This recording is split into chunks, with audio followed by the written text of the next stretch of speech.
Hello दोस्तों, आज की वीडियो में बात करेंगे लैंडमार्क कार्स के बारे में। कंपनी इंडिया में एक leading premium automotive retail business में ऑपरेशनल है। कंपनी के फैक्ट्स हैं 1998 में incorporation, 4000 plus employ, 4 lakh customers, 117 outlets, 9 states और 28 सिटीज में प्रेजेंस। इसके अलावा कंपनी प्रोफेशनली मैनेज प्रीमियम और लग्जरी ऑटो रिटेलर है और फर्स्ट लिस्टेड मल्टी ब्रांड और multi location Indian auto retailer है। लैंडमार्क कार का ओईएम कंपनीज के साथ एसोसिएशन, आउटलेट और सेल्स का परसेंटेज शेयर्स है। मर्सिडीज बेंज 16 साल से ज्यादा का एसोसिएशन, 21 से ज्यादा आउटलेट और 15.9% share of sales. Honda 25 years का एसोसिएशन, 21 आउटलेट और 5% शेयर ऑफ सेल्स।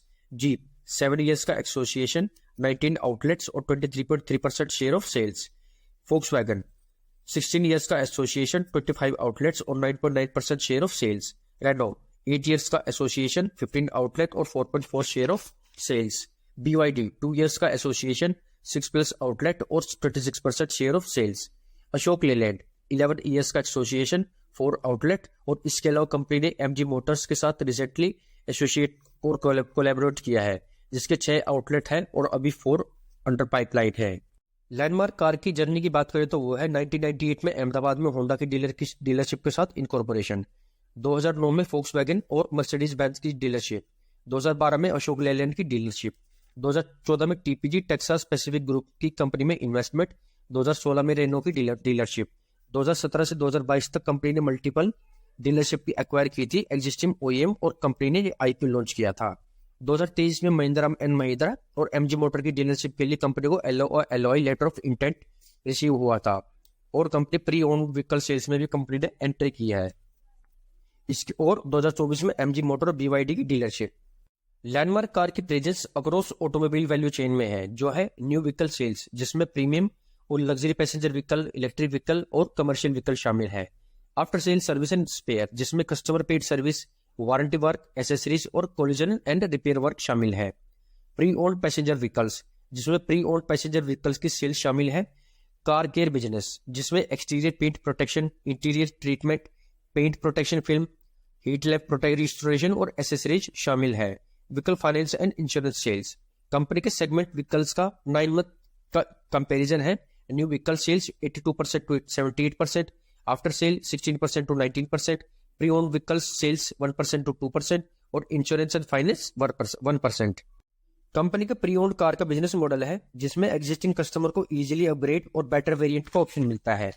इसके अलावा कंपनी के बिजनेस मॉडल में कस्टमर को lower EMI, warranty, service cost, insurance और फ्यूचर बायबैक और इसके अलावा भी दूसरे बेनिफिट्स मिलते हैं। 2022 में यूज्ड कार मार्केट सेगमेंट में कैटेगरी ऑर्गेनाइज्ड प्लेयर्स का परसेंटेज था 20%, जो एक्सपेक्टेड है 2027 तक 45% हो जाएगा। आप जानेंगे कंपनी के रेवेन्यू ब्रेकअप और दूसरे ब्रेकअप के बारे में। परफॉर्मा रेवेन्यू, जिसमें टोटल रेवेन्यू में से कमीशन एडजस्ट होता है, वो है sales and spare 16%, vehicle sales 82% और other 2%। EBITDA breakup, vehicle sales 13%, spare and services 58% और other 29%। OEM category revenue breakup है Mercedes Benz 35%, Honda 15%, Jeep 19%, Renault 9% और फोक्सवैगन 9%, BYD 1% और Ashok Leyland 12%। State wise revenue breakup है गुजरात 48%, महाराष्ट्र 27%, NCR 12%, वेस्ट बंगाल 5%, पंजाब 5% और Madhya Pradesh 3%। OEM category EBITDA breakup है Mercedes Benz 46%, Jeep 18%, Renault 5%, Volkswagen 6%, BYD 2% और Ashok Leyland 4%। Fundamental analysis, market cap 3196 crore रुपए, book value 121 रुपए, price to earning ratio 44, industry P 38.9, debt to equity ratio है 1.16, जो below 1 होना चाहिए। Pledge percentage 0%, free cash flow 3 years का 83.9 crore rupees, PEG ratio 1.15, जो एक अट्रैक्टिव वैल्यू है। EV टू EBITDA रेशियो है 15.9, जो क्लोज टू 10 होना चाहिए। Current ratio 1.2, 3 year sales growth है 15.1% और 3 ईयर प्रॉफिट ग्रोथ है 77%, जो अगेन एक अट्रैक्टिव नंबर है। शेयर होल्डिंग पैटर्न, प्रोमोटर के पास 51.82%, FII के पास 8.4%, GIA के पास 15.19% और पब्लिक के पास 24.59% स्टेक है। पास्ट होल्डिंग को एनालाइज करें तो promoter holding year on year और क्वार्टर ऑन क्वार्टर कम हुई है। FII होल्डिंग भी क्वार्टर ऑन क्वार्टर और ईयर ऑन ईयर कम हुई पड़ी है। Mutual fund holding quarter on quarter कम हुई है लेकिन ईयर ऑन ईयर बढ़ी है, लेकिन public holding quarter on quarter बढ़ी है। अब जानेंगे कंपनी के फाइनेंशियल्स के बारे में। रेवेन्यू जो FY21 में 19,561 मिलियन रुपीज से बढ़कर FY22 में 29,765 मिलियन रुपीज और FY23 में 33,824 मिलियन रुपीज हो गया है। ग्रोस प्रॉफिट जो FY21 में 3,189 मिलियन रुपीज था वो FY22 में 4,774 मिलियन रुपीज और FY23 में 6,128 मिलियन रुपीज हो गया है।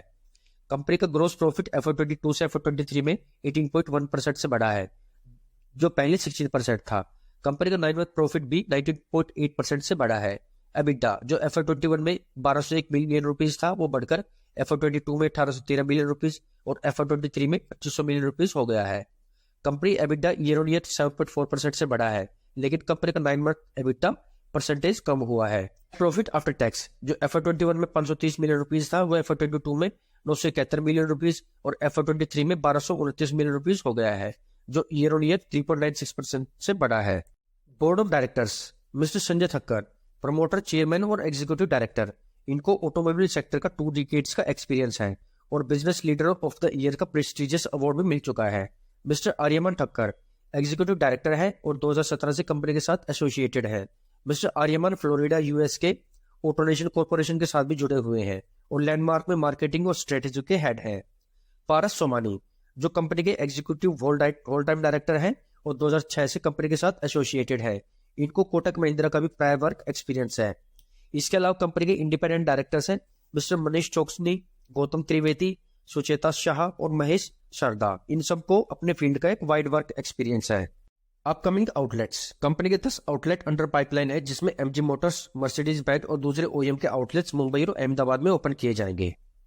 लैंडमार्क कार के पास ह्यूज अपॉर्चुनिटी है इन यूज्ड कार सेगमेंट, जिसमें इंडिया में ड्राइविंग फैक्टर है rising disposable income, reduced car ownership, increase finance penetration, low vehicle ownership and density, increase comfort और ऑर्गेनाइज इन्वेस्टमेंट। बात करें लो कार पर 1000 पीपल की तो चाइना में है 150, जर्मनी में 380, फ्रांस में 360, यूके में 390 और यूएसए में 510, जबकि इंडिया में ये रेशियो है 20, जो सबसे कम है among peers. It means Landmark car के पास एक ह्यूज अपॉर्चुनिटी है इस सेगमेंट को टैप करने की। अब जानते हैं OEM कंपनीज के फ्यूचर प्रोस्पेक्टस के बारे में, जिससे लैंडमार्क कार को भी डेफिनेटली यहां से बेनिफिट होगा। फोक्सवैगन जिसके पॉपुलर मॉडल की बेस प्राइस है 12 से 19 लाख रुपए और कंपनी इंडिया में इलेक्ट्रिक व्हीकल में 2024 में डेब्यू करेगी और इससे कंपनी को एक्सपेक्टेशन है 25 से 30% सेल्स की। रेनो जिसकी पॉपुलर मॉडल की बेस प्राइस है 6 से 12 लाख रुपए। कंपनी का इंडिया में 5300 करोड़ का इन्वेस्टमेंट का प्लान है फॉर न्यू मॉडल्स। BYD जिसके पॉपुलर ब्रांड्स की बेस प्राइस है 30 से 35 लाख रुपए। कंपनी ने पहला इलेक्ट्रिक पैसेंजर व्हीकल अक्टूबर 2022 में लॉन्च किया था, जिसका नाम था ऑटो 3। कंपनी का प्लान है 2030 तक 40% इलेक्ट्रिक व्हीकल मार्केट को कैप्चर करने का और 2024 तक कंपनी 25,000 यूनिट सेल करने का भी प्लान कर रही है।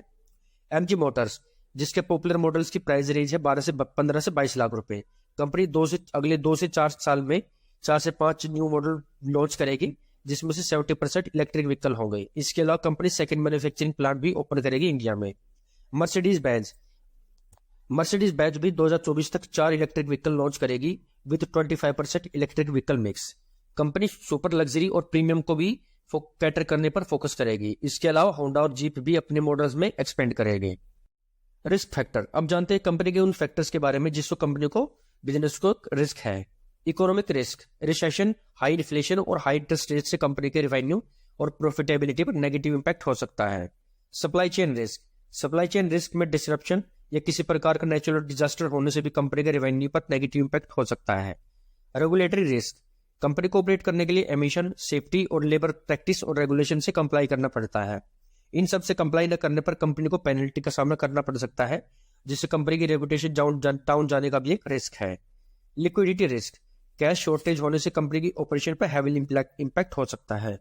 Market risk, foreign currency exchange rate और कमोडिटी प्राइस से भी कंपनी की सेल्स और प्रॉफिटेबिलिटी इंपैक्ट हो सकती है। तो ये था आज का एनालिसिस। ये वीडियो सिर्फ एजुकेशन पर्पज के लिए है, कोई बाय या सेल रिकमेंडेशन नहीं है। कोई भी इन्वेस्टमेंट डिसीजन लेने से पहले खुद का एनालिसिस जरूर करें। उम्मीद है आपको ये एनालिसिस अच्छा लगा होगा। अगर आपको वीडियो इन्फॉर्मेटिव लगी हो तो प्लीज चैनल को सब्सक्राइब करना, वीडियो को लाइक, शेयर और कमेंट करना। मिलते हैं नेक्स्ट वीडियो में। Thanks for watching.